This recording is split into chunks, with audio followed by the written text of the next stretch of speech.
Cuando hablamos de sistema digestivo, ¿ustedes qué entienden?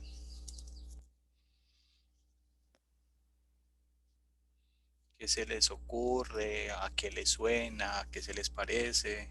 ¿Qué órganos creen que hace parte de él? ¿Qué función tiene? Los Donde escucho. procesa la comida. La comida, ¿no? ¿Dónde se Se procesa la absorben los comida? nutrientes y Se absorben los eh, nutrientes. ¿Qué más podemos decir? Profe, una pregunta, esa cosita que dicen que el apéndice en sí, eso no tiene ningún funcionamiento, ¿cierto? El pues dice que apéndice. allí se pueden albergar bacterias que pues pueden ayudar ahí con lo de la digestión. Pues mira que algunos hablan de que la vesícula es Perdón, es que una... con la digestión quise decir con la flora intestinal. Sí, pues algunos dicen que la vesícula, algunos biólogos evolucionistas hablan de que la vesícula muy probablemente sea una de las estructuras del cuerpo humano que tiende a desaparecer. Lo dicen por el tema de como de su importancia y su funcionamiento, algunos lo dicen. Otros dicen que así no desaparezca, pues es una estructura que está allí que no es muy clara como su función. Sin embargo, yo soy de los que piensan que si está en el cuerpo es porque algo hace, tiene alguna función, y alguna beneficio debe tener para el organismo. Bueno, entonces cuando nosotros hablamos del sistema digestivo, nosotros tenemos que hablar inicialmente de una entrada, o sea, de una puerta de entrada.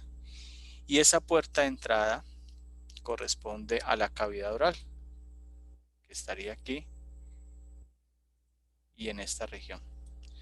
Entonces, cuando hablamos de cavidad oral, nosotros vamos a definir que esta, como lo dije al comienzo, es la puerta de ingreso principal de los alimentos al cuerpo. Pueden haber otras. Hay unas vías que se llaman enterales y otras que se llaman parenterales. Entonces, ustedes han visto que hay personas que les canulan una vena y por allí pueden aplicar nutrientes o directamente a la cavidad abdominal. Entonces, la cavidad oral, ¿qué función tiene? Triturar los alimentos que están ingresando allí. Entonces, cuando hablamos de la cavidad oral, tenemos que definir inicialmente que esta tiene unos límites. Entonces, ¿cuáles serían los límites de la cavidad oral? En la parte anterior vamos a tener los dientes, que van a ser dientes superiores y dientes inferiores. En la parte inferior, la cavidad oral va a estar delimitada por la lengua. En la parte superior, la cavidad oral está delimitada por el paladar duro. Y en la parte posterior vamos a tener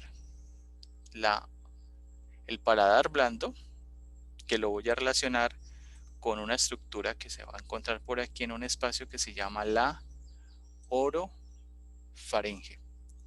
Entonces, en relación con la cavidad nasal, con la cavidad oral, ya se las señalo. Cavidad nasal, cavidad oral y laringe. Va a haber un tubo muscular longitudinal que se va a ubicar posterior a estas estructuras.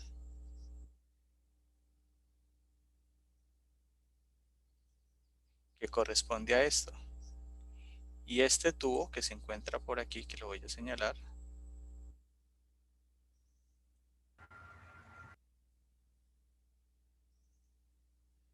es la faringe. Entonces, la faringe, vamos aquí,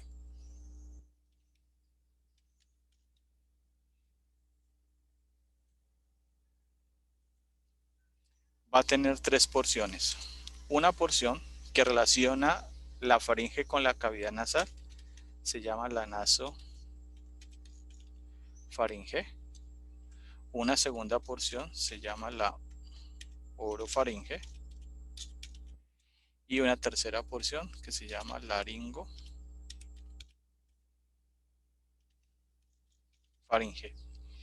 Y la faringe, ella se continúa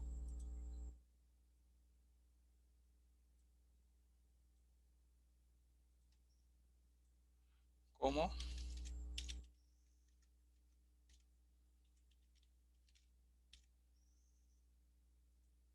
esófago. Entonces, esta es la relación que tenemos aquí. En la cavidad oral vamos a tener otro órgano muy importante, fundamental en el sistema digestivo, que se llama la lengua. Entonces, aquí la voy a delimitar. Esta es la lengua. Entonces, la lengua va a tener dos partes. Una parte fija que corresponde a la raíz, que la voy a relacionar con este hueso que se llama la mandíbula y con un huesecito que va a estar por aquí que se llama el lioides. Esa sería la raíz. Y tiene una parte móvil que corresponde al cuerpo. Disculpa, pero ¿cómo se llama el hueso? El lioides. Si te acuerdas cuando vimos cuello, que hablábamos que había un hueso que no Flotante. estaba El unido a hueso ninguno? flotante, El hueso flotante, es, exactamente. que está ahí sostenido pues por músculos que hay arriba y abajo de él. Exactamente. Entonces, la lengua va a tener aquí en rojo, el cuerpo, que va a ser la parte móvil, y la raíz, que va a ser la parte fija.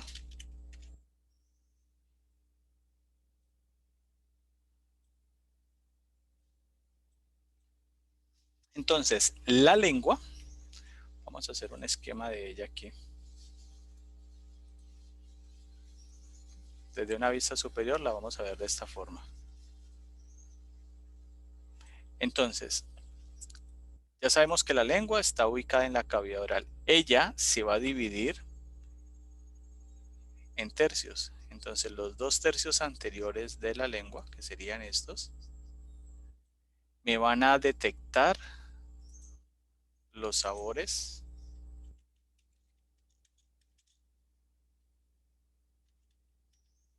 dulce y salado.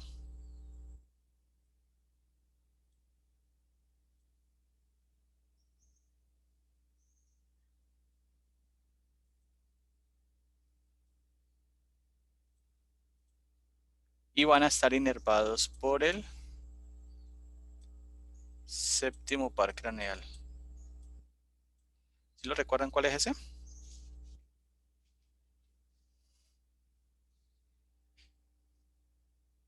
El facial, ¿cierto? El facial. Muy bien. La lengua se divide también en unos bordes laterales. Y estos bordes laterales, allí voy a censar los sabores ácidos.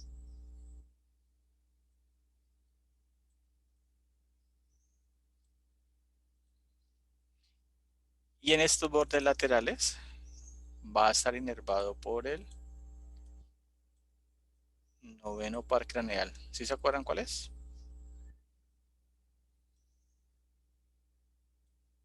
El glosofaringe. El glosofaringeo. Y me queda una porción intermedia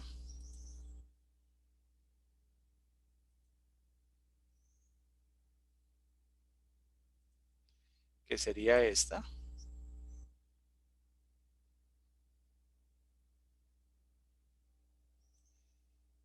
que va a estar inervado por el... Bueno, primero allí voy a detectar los sabores amargos.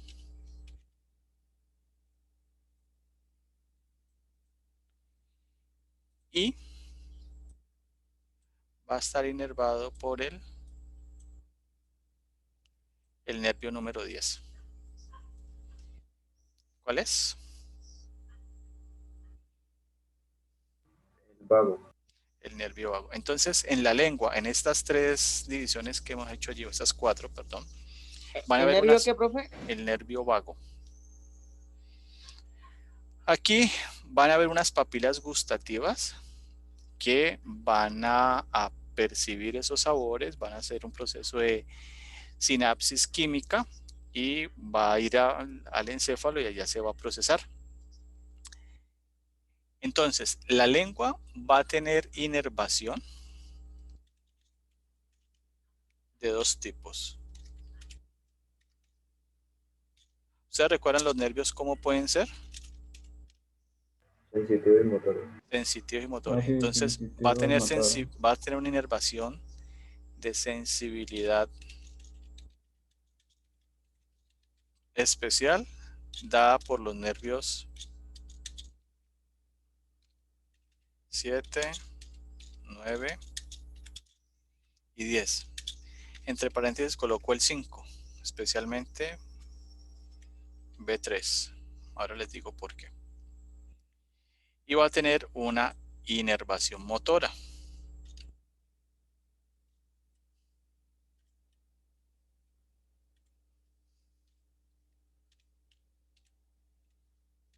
Y esta inervación motora está dada por el 12º par craneal. Entonces, el nervio 12º, que es el hipogloso, él lo que hace es darme la inervación para que la lengua se pueda mover. Y la inervación dada por el séptimo, el noveno, el décimo, es para dar la sensibilidad especial, o sea, poder detectar los sabores que están presentes allí. Yo les planteo que aparece B3 porque al ápex de la lengua llega un nervio que viene del séptimo par craneal que se llama la cuerda del tímpano, y él se acompaña de un nervio que se llama el lingual, que hace parte del trigémino en su tercera división, que sería el nervio mandibular. Por eso se habla que el trigémino también llega a la lengua. Entonces los sabores que nosotros detectamos son dulce, salado, ácidos y amargos. Sin embargo, hay una, digámoslo, una nueva descripción de un sabor que se llama el sabor umami, que puede estar distribuido o se puede sensar en cualquier parte de la lengua.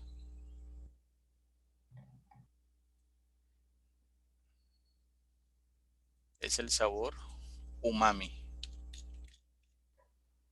Entonces, ¿qué se dice de ese sabor? Primero, que puede ser la mezcla de todos los sabores,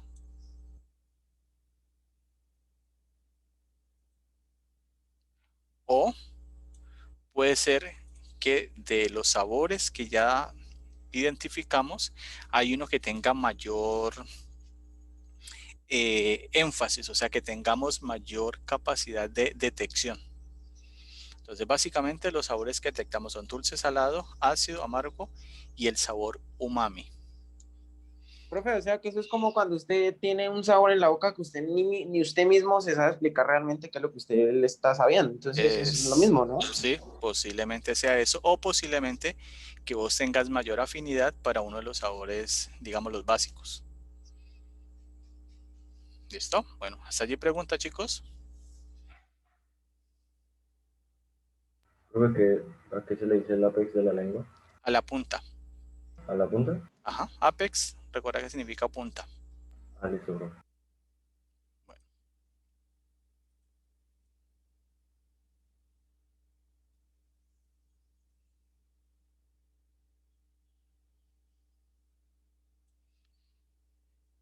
listo, entonces la lengua, yo les dije que había una estructura que se llamaba la faringe, y la faringe se continuaba como Esófago. esófago. Muy bien. Entonces, dentro de la cavidad oral, vamos a tener unas glándulas, y esas glándulas se llaman las glándulas salivares. Entonces, esta primera glándula que señalo aquí corresponde a la glándula parótida. Es una glándula que está ubicada en la región parótido-masentérica, es una glándula salivar mayor. ¿Y qué función tiene? Secretar saliva. Entonces, cuando ingresa los alimentos a la cavidad oral, hay un proceso de trituración, el proceso de masticación, y ese proceso de masticación estimula estas glándulas, y las glándulas ¿qué hacen? Secretan saliva. ¿Para qué? Para generar una masa que a nivel de la cavidad oral se llama quilo. Por eso masticamos, secretamos saliva y luego deglutimos. ¿Deglutir qué es? Llevar el contenido de la cavidad oral para que se vaya hacia el estómago vía esófago. Acá tenemos esta glándula que se llama la submandibular, que también hace lo mismo. Y tenemos acá abajo la glándula sublingual. ¿Listo? Por eso es que algunas culturas, por ejemplo la japonesa, ellos hablan de masticar muchas veces y no mezclar lo sólido con lo líquido. Entonces se habla de que, por ejemplo, nosotros los latinos, bueno, nosotros los colombianos, tenemos que, o sea, cuando estamos almorzando, tenemos la famosa sobremesa.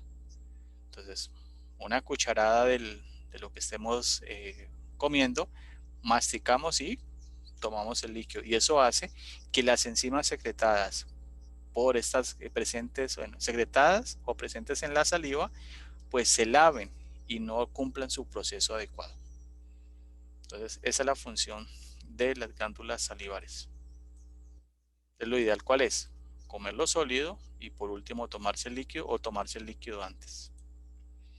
Y comer despacio. Bueno, entonces de la faringe dijimos que se continuaba como el esófago. Entonces el esófago es un tubo muscular longitudinal que se va a ubicar en una parte del cuerpo que se llama el mediastino posterior. Entonces les presento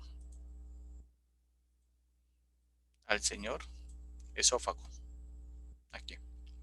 Entonces el esófago va a tener unas fibras que pueden ser unas fibras que son longitudinales, unas fibras circulares y unas fibras intermedias que tienen forma circular pero dan una forma de V. Si yo veo el esófago en relación con este gran vaso, que es la arteria aorta descendente, yo voy a decir que el esófago en relación con la aorta es medial o está ubicado a la derecha. Si hablo del esófago en relación con los cuerpos vertebrales de las vértebras torácicas, hablo de que el esófago lateral. es anterior, no anterior. Espera un momentico, chicos, que me dice... Listo, entonces el esófago, estamos diciendo que es la continuación ¿de qué estructura? De la faringe. De la faringe. Anterior al esófago voy a encontrar un tubo cartilaginoso que se llama la tráquea. Entonces va a haber una relación directa entre tráquea y esófago. Entonces, el esófago, como es un tubo, él va a presentar tres partes estrechas. La primera parte estrecha que él presenta la vamos a encontrar cuando él deja de ser faringe y se convierte en esófago, o sea, por acá arriba. Y eso le llamo la constricción faríngea. Luego, hay una segunda constricción, aquí se la voy a señalar, que se llama la constricción aortobronquial, que va a estar aquí, que tiene relación con la aorta ascendente y con la bifurcación de la tráquea en bronquios principales. Ya llevamos dos constricciones. Y la tercera constricción es la constricción esofágica cuando el esófago atraviesa este músculo grande que se llama el diafragma, que es este. Recordad que el diafragma es el músculo que divide o separa la cavidad torácica de la cavidad abdominal. Entonces el esófago atraviesa este músculo a través de una estructura que se llama el hiato esofágico y llega a unirse al estómago. ¿Hasta allí bien? ¿Me podría repetir los tres Las tres constricciones? constricciones. En el papel lo hacemos aquí el chancuco. No estamos enojados. Entonces, primera constricción, faríngea. Segunda constricción, aorto bronquial. Tercera constricción, diafragmática.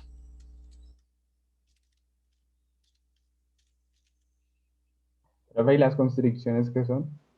Son partes estrechas del esófago. Ah, ya, Vos has visto una tira de chorizos. sí, profe. ¿Sí? Entonces, donde están los nuditos, entenderlo como así. O sea, no es que el esófago sea un chorizo, ¿no? Pero pues entenderlo como que Sí, así se profe, ve. ya entiendo el punto. Sí, vamos a decir, es que el profe dijo que el esófago era un chorizo.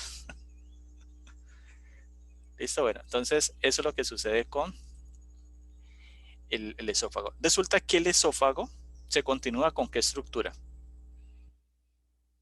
Desde esa lógica que estamos viendo allí. ¿Con qué? El nombre es Entonces, parecido. El nombre es parecido. ¿Qué otra parte del cuerpo tiene así nombre parecido como esófago?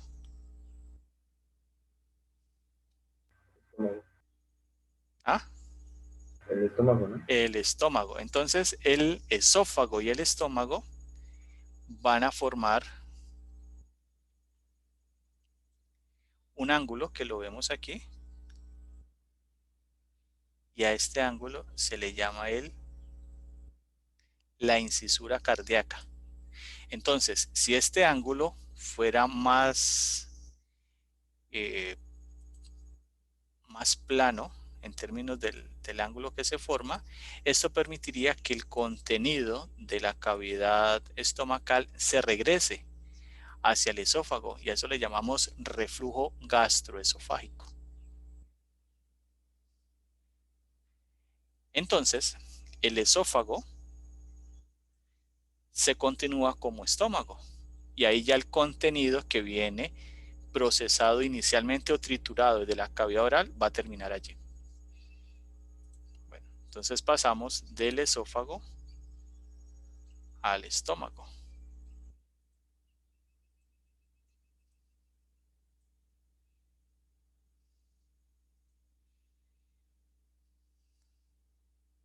Entonces aquí ya estamos en el estómago. Entonces el estómago es una bolsa de reservorio que tenemos, que está ubicada dentro de la cavidad abdominal, que ahorita la vamos a ver. Y él va a presentar las siguientes partes. Va a tener una curvatura menor.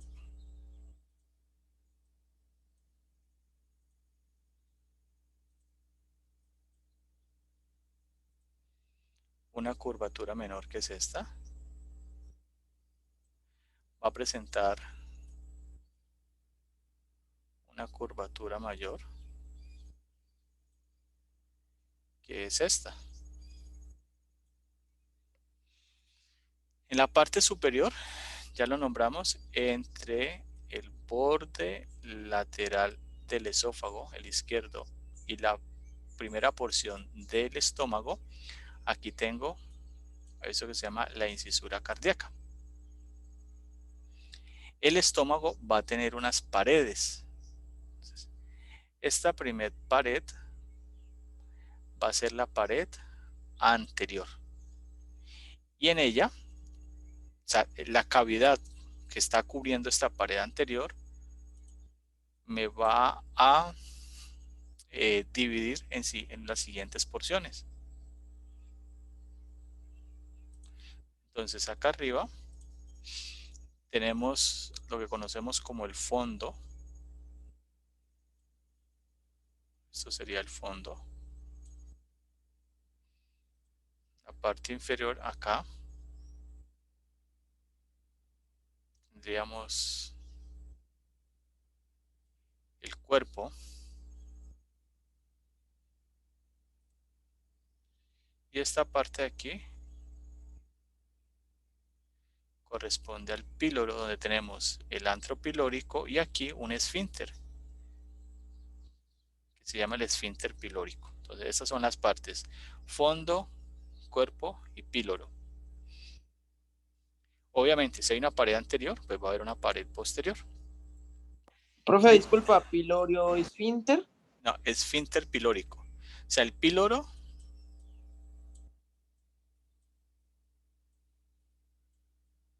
así, píloro, va a tener una parte que se llama el antro, otra parte que se llama el cuerpo y otra parte que se llama el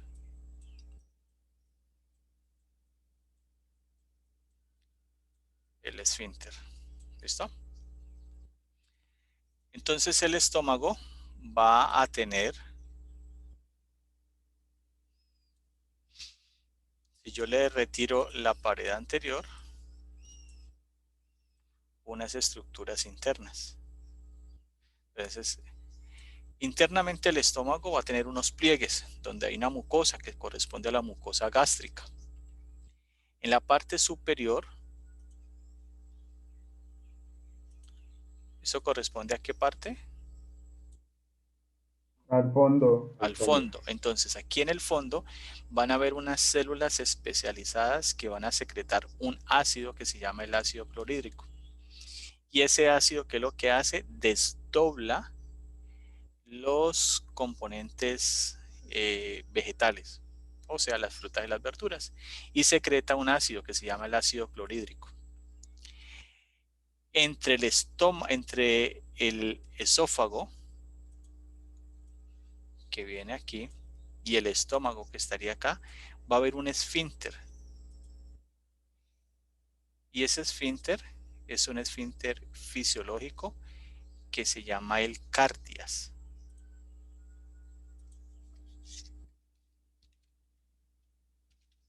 El cardias.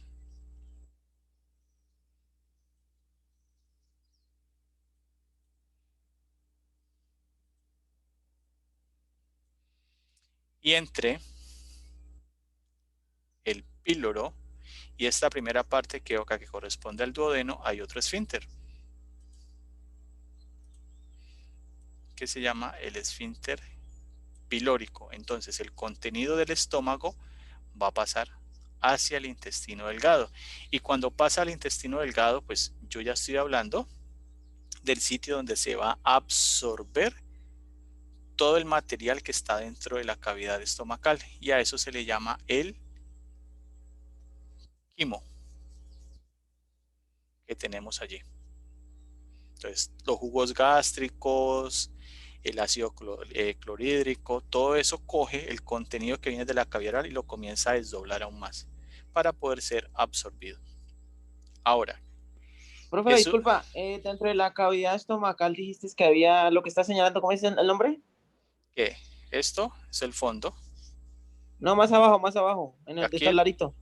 lo azul, Sí, profe. esto es el esfínter pilórico.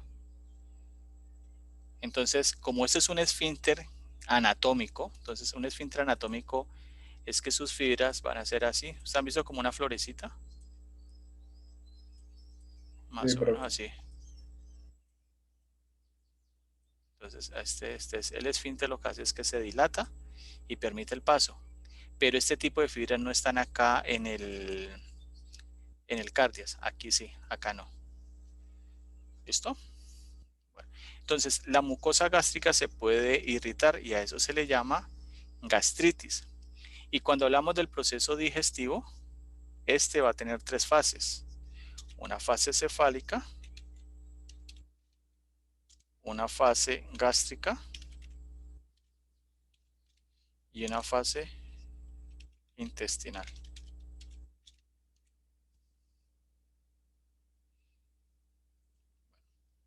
Entonces de aquí el contenido ya pasa al duodeno y el duodeno ya tiene relación directa o hace parte de algo que se llama el intestino delgado. Entonces el intestino delgado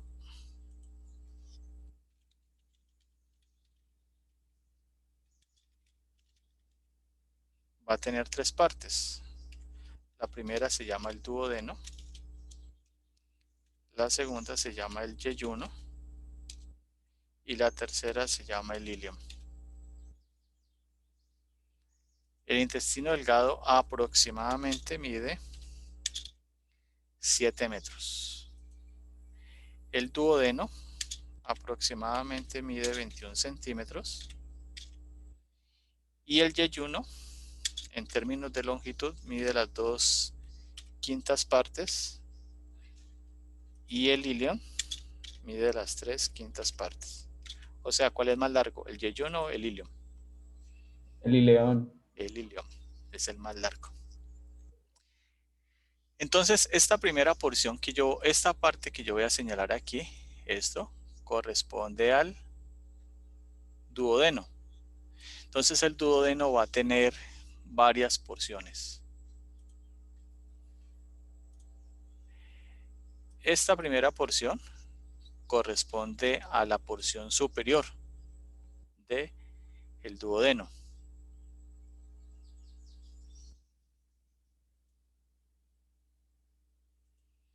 Esta siguiente corresponde a la porción descendente del duodeno.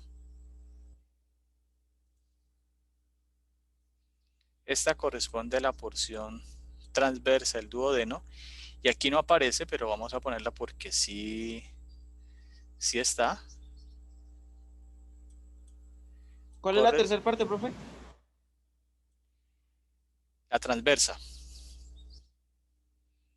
Y esta sería la porción ascendente. Entonces el duodeno tiene estas 4 partes. El duodeno va a tener relación directa con dos estructuras muy importantes. Una que está en la parte superior. Está por acá. Que se llama el hígado. El hígado. Y otra que está aquí que la estamos viendo. Es el páncreas. El que... Dime. Ah, profe, iba a decir eso. Eso, el páncreas. Que ahí en medio del hígado y el estómago se ubicaba el páncreas. Entonces, el páncreas, del hígado que sale un conducto que va a transportar un fluido. El conducto se llama el conducto colédoco, que está aquí, lo estoy señalando, que es este mismo que trae bilis. Y del páncreas sale un conducto, que es este que señalo, que se llama el conducto pancreático principal, que los dos se van a unir en una dilatación que se denomina la ampolla, perdón, me hizo el circulito, la ampolla hepatopancreática, y el contenido de ambos aquí se dilata, o sea, se unen, pero a través de una dilatación va a desembocar en esta papila que vemos aquí, que se llama la papila duodenal mayor. Y acá arriba, inferior a la flechita verde, encontramos una papila aquí que se llama la papila duodenal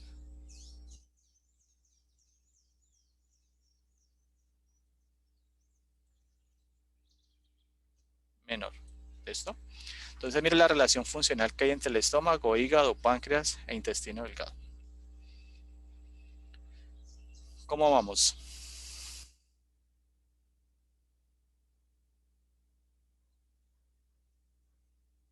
¿Cómo vamos, chicos?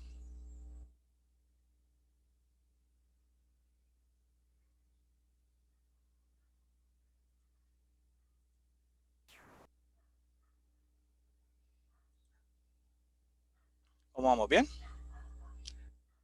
¿Les parece bien Sí, si profe. hacemos una pausa?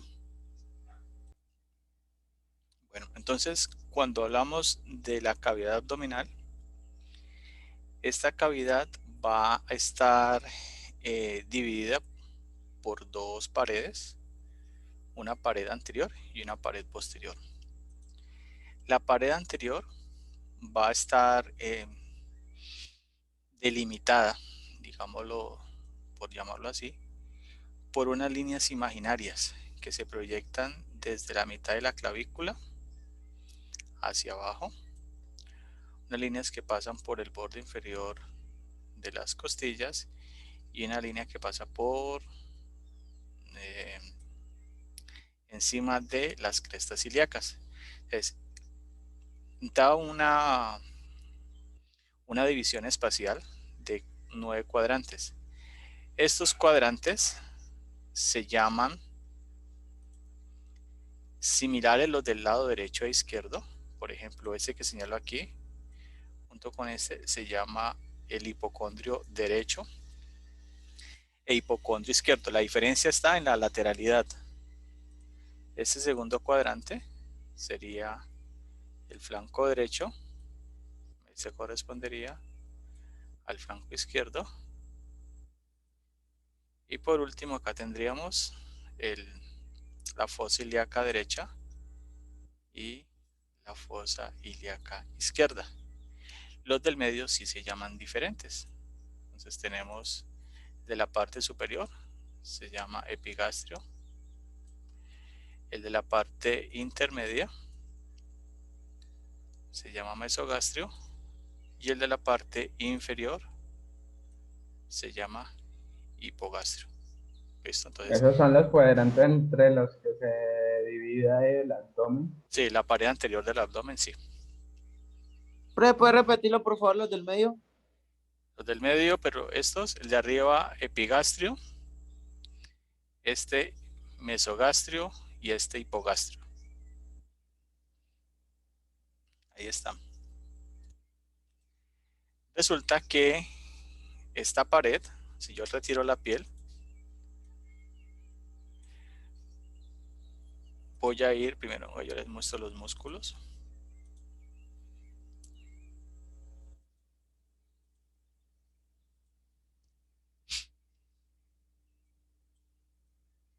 Van a ver unos músculos que están presentes en esa pared anterior. Entonces, este músculo que está aquí en medio, cubierto por un tejido, este, que está al lado y lado, se llama el recto del abdomen.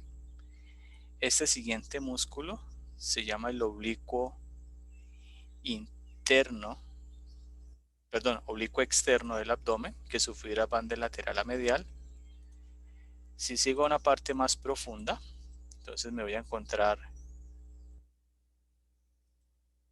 con las fibras del músculo oblicuo interno. Y si voy profundo en la pared anterior del abdomen, me voy a encontrar con el músculo transverso del abdomen, que es este. O sea que transverso, oblicuo externo e interno son los músculos anchos del abdomen, así se definen. La pared posterior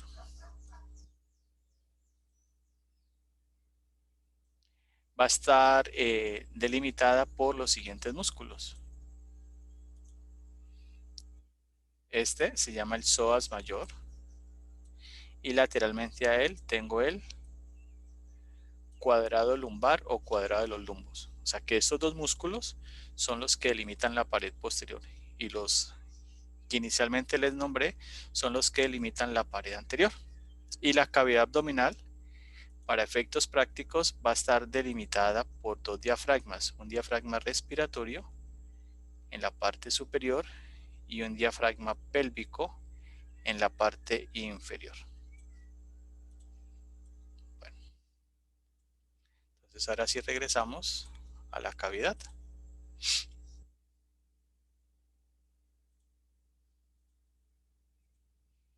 Bueno, entonces, en la cavidad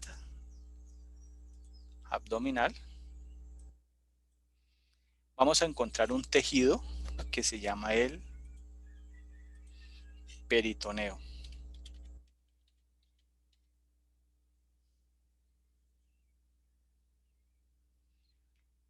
Los nombres de los músculos anchos, oblicuo, externo e interno y transverso del abdomen. Entonces el peritoneo va a tener dos láminas, una parietal y una visceral. Entonces este peritoneo, el que estamos viendo aquí, corresponde a una estructura que se le llama el aumento mayor.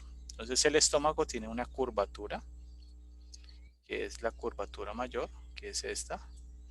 Acá arriba tiene la curvatura menor. Entonces el peritoneo, que se desprende de esta curvatura y se proyecta hacia abajo, lo que conocemos con el nombre de aumento mayor.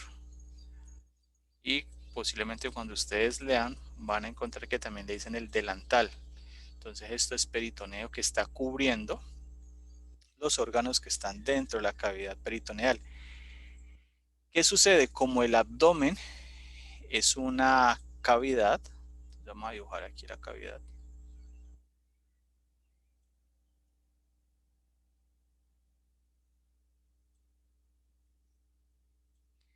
La parte externa, pintémoslo de otro color.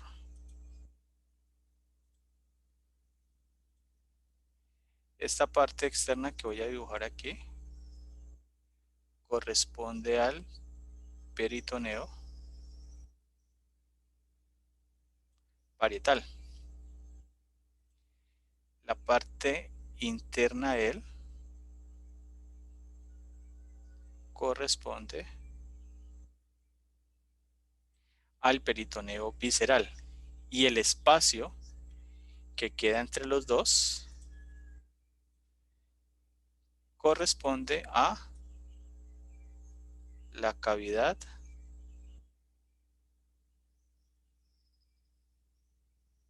peritoneal. Entonces, ¿qué sucede? Van a haber unos órganos que están dentro de esta cavidad, entonces se van a llamar órganos intraperitoneales porque están dentro de la cavidad, y unos que van a estar por fuera le vamos a llamar órganos retroperitoneales. ¿Listo? ¿Entienden esa diferencia de cuáles son los intra y los retroperitoneales?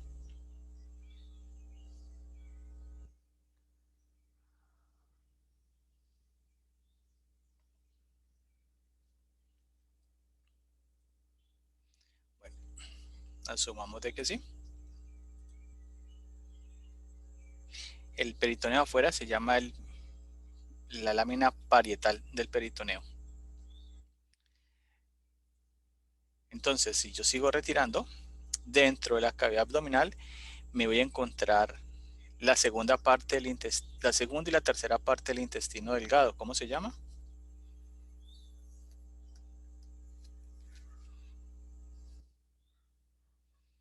¿Cómo se llama la segunda y la tercera parte del intestino delgado?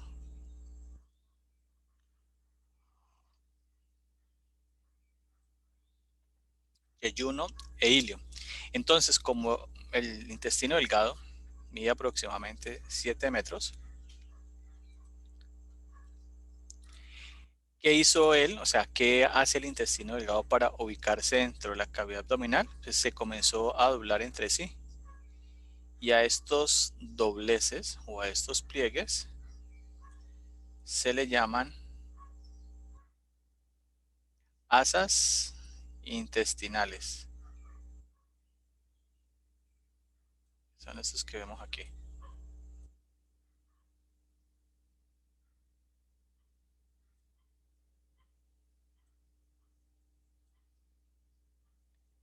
Entonces, el tejido o el peritoneo que está entre las asas intestinales del intestino delgado le vamos a llamar mesenterio, que es este que estoy señalando aquí.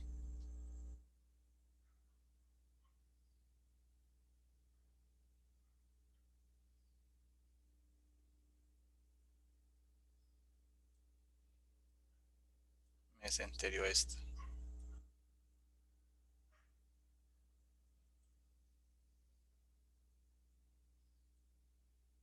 Sí, mesenterio. Y la parte de peritoneo, o sea, el mesenterio es peritoneo que se relaciona con el intestino delgado. Y la parte del peritoneo que se relaciona con el intestino grueso,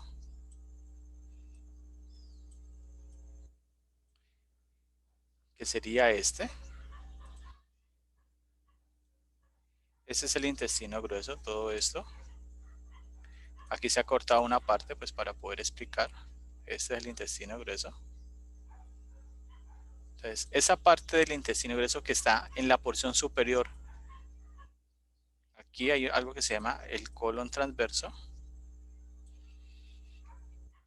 El peritoneo que está sobre él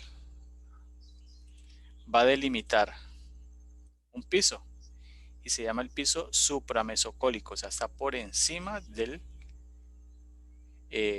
colon transverso. También se le conoce como el mesocolon. Y por la parte inferior vamos a tener un piso que sería el inframesocólico.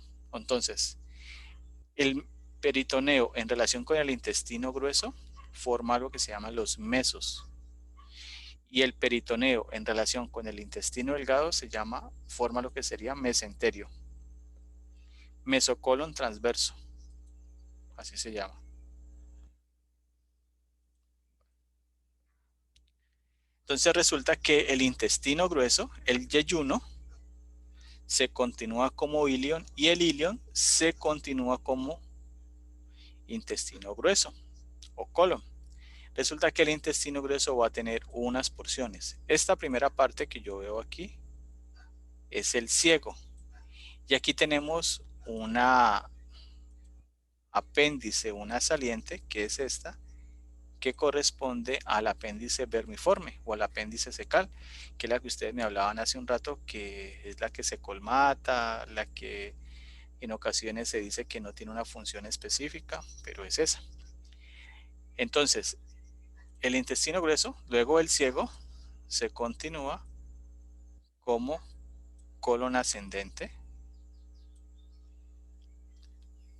luego gira hacia la izquierda y aquí forma la flexura cólica derecha, luego se continúa como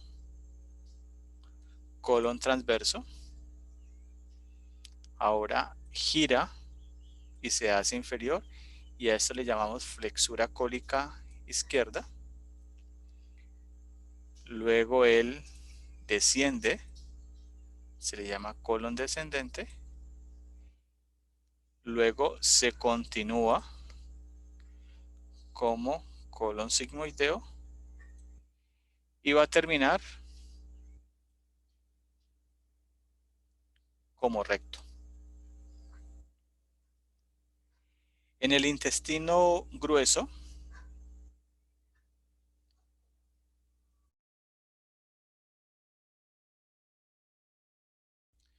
se van a presentar unas elevaciones en las paredes laterales de él. Acá, como una especie de bolitas, que aquí las vemos. Aquí también las alcanzamos a ver. A estas elevaciones se le llaman austras. Y a lo largo del intestino grueso vamos a encontrar unas cintillas. Se las voy a dibujar aquí, estas cintillas, que corresponden a una estructura propia del intestino delgado que se llama las tenias o la tenia cólica. Está allí. Bueno, entonces, con esto terminamos lo que sería el intestino grueso. Ahora vamos a ver las glándulas presentes dentro de la cavidad abdominal que hacen parte del sistema digestivo. Allí, ¿cómo vamos, chicos?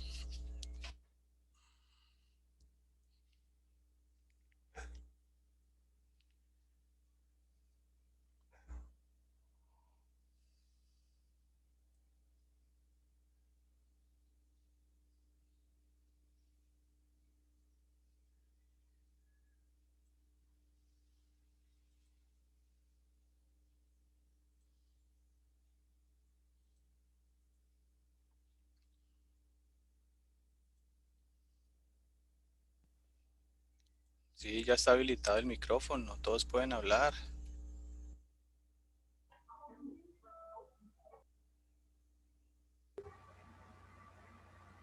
Bien, profe. Sí, ahí está habilitado. Bueno, igual se fueron porque apenas hay poquitos, hay como 17. Bueno, entonces ahora vamos a ver las glándulas que hacen parte de la cavidad abdominal. Entonces, este es el primero,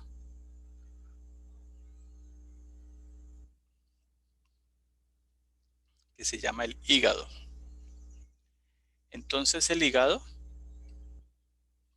es la glándula anexa más grande que hay en el cuerpo, específicamente en la cavidad abdominal. Va a presentar dos caras. Esta cara que estoy señalando acá corresponde a la cara diafragmática. Y esta que estoy viendo aquí corresponde a la visceral. Entonces en la cara diafragmática hay presencia de un ligamento que corresponde a peritoneo, que se llama el ligamento falciforme. Entonces este ligamento en la cara diafragmática del hígado lo divide en dos lobos. En el lobo derecho y en el lobo izquierdo. En la cara visceral vamos a tener también el lobo derecho. Aquí tenemos el lobo izquierdo. Y van a haber dos lobos más. Este lobo que está aquí, que se llama el lobo cuadrado. Y este lobo que está en la parte superior, que se llama el lobo caudado. Entonces, ¿cómo identificamos cuál es cuál? El lobo caudado se encuentra medial a esta vena que se llama la vena cava inferior. Es esta.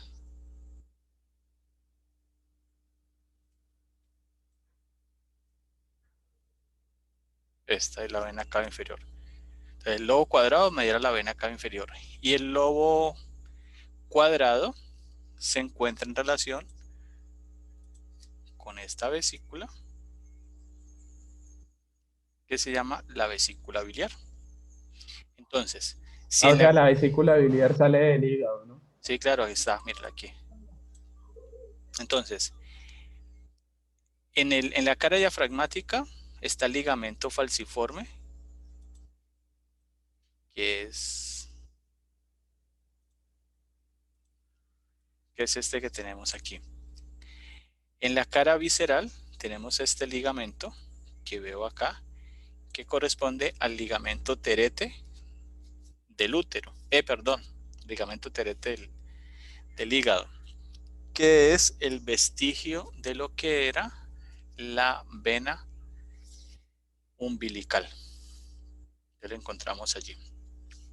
Adicionalmente, entre el lobo cuadrado y el lobo caudado hay una estructura que se le denomina el hilio o pedículo hepático.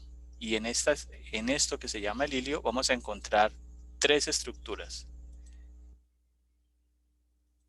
Una de color azul que voy a pintar, la vena portal hepática o vena portal del hígado. Una de color verde que corresponde al conducto colédoco. Y una de color rojo que voy a señalar aquí que corresponde a la arteria hepática propia, que es una arteria que viene de una arteria que se llama la arteria hepática común, que va a llegar a irrigar el hígado. Profe, disculpa, conducto. ¿Qué fue que dijiste? Conducto colédoco.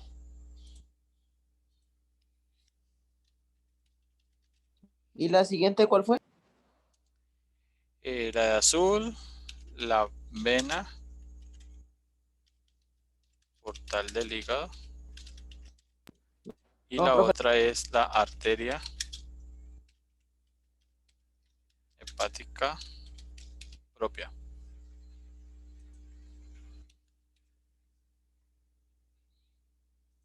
¿Listo? Bueno. Resulta que el contenido del hígado va a ser almacenado y vertido, o sea, lo almacena la vesícula biliar, pero va a ser vertido a través de un conducto que se llama el conducto colédoco. Entonces aquí lo tenemos.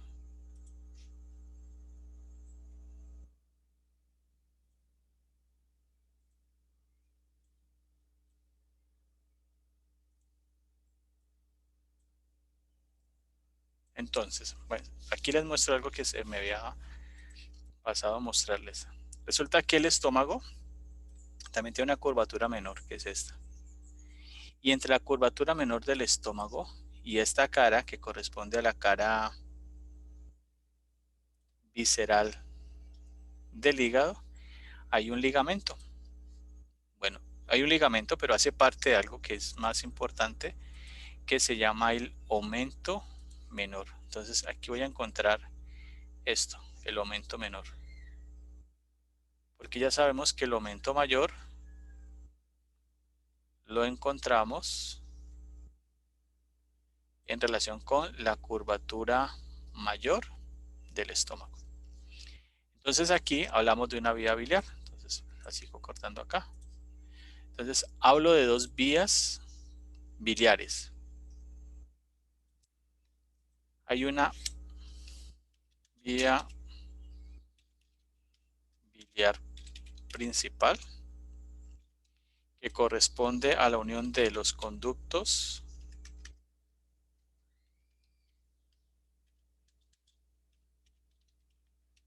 hepáticos derecho más izquierdo, que se continúan como conducto hepático común, que luego se continúa como colédoco. Entonces, esto corresponde. Y por el colédoco es secretada la bilis, o sea, por Sí, donde sale. va a llegar, de ahí llega al duodeno.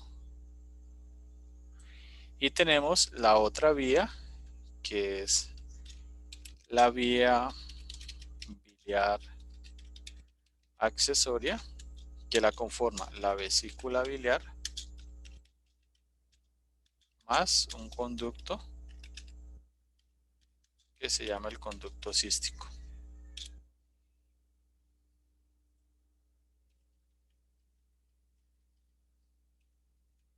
¿Listo?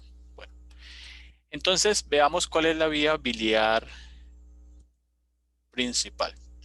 Aquí tenemos conducto hepático izquierdo, conducto hepático derecho, conducto hepático común,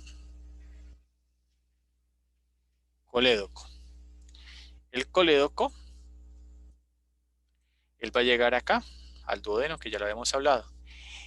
Y la vía accesoria, o la vía biliar accesoria, entonces la conforma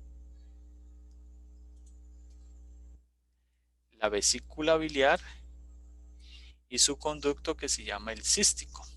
Resulta que el conducto cístico se une al conducto hepático común y me forma el colédoco. Y estos van a llegar acá al duodeno. O sea, ambos se unen en el colédoco. Ajá, o sea, todos van a desembocar en el colédoco. Por eso cuando una persona tiene problemas de vesícula biliar, hacen un procedimiento que se llama una colecistectomía. Entonces retiran la vesícula y el conducto cístico. Entonces, ¿qué es lo que hace la vesícula? Almacena la bilis, que es secretada por el hígado. Y llega ahí, se almacena. y cuando se requiere, pues por estimulación sale. Entonces, la bilis junto con los jugos pancreáticos, que ya vamos a hablar de la estructura del páncreas, van a ser vertidos al duodeno y aquí las grasas se saponifican. ¿Qué significa eso? Que comienzan a desdoblar, porque las grasas son moléculas grandes que van a ser desdobladas aquí. Luego vamos a hablar de un órgano que se llama el páncreas, que es este. Entonces mira que el páncreas tiene una relación directa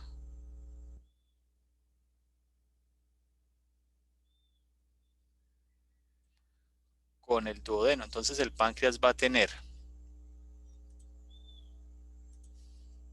esta saliente que corresponde al proceso unciforme. Esta que sigue corresponde a la cabeza. Estaría acá. O sea, obviamente el colédoco pasa posterior. Luego tendríamos el cuerpo. Sería esto.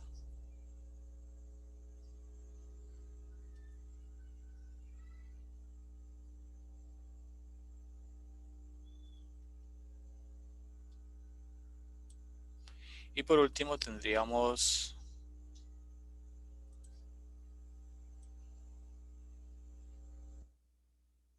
la cola.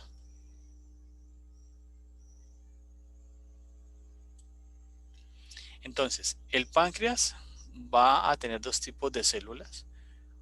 Una que se llama las células beta y otras que se llaman las células alfa. Entonces, las células beta secretan algo que se llama insulina.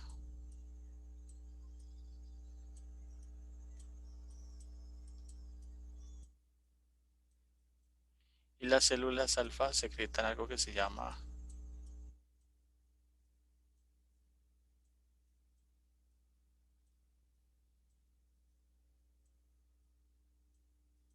glucagón.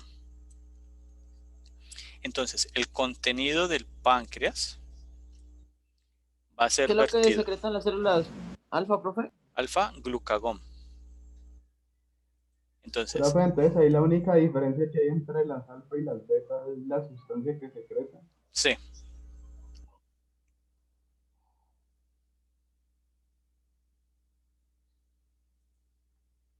El páncreas entonces tiene este conducto que se llama el conducto pancreático principal, que va a secretar jugos pancreáticos.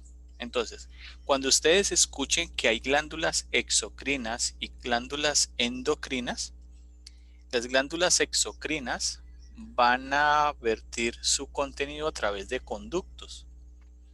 Y hay glándulas que se denominan endocrinas porque su secreción va a ser Sobre el torrente vertida sanguíneo, ¿no? exactamente al torrente sanguíneo. Entonces, en este caso, los jugos pancreáticos, el páncreas va a ser una glándula mixta, porque va a tener secreción exocrina e endocrina. Entonces, los jugos pancreáticos van a ser vertidos a través del conducto pancreático, van a llegar al conducto colédoco y luego a la papila duodenal mayor. Entonces, aquí. Ese es el contenido que va a ser secretado allí.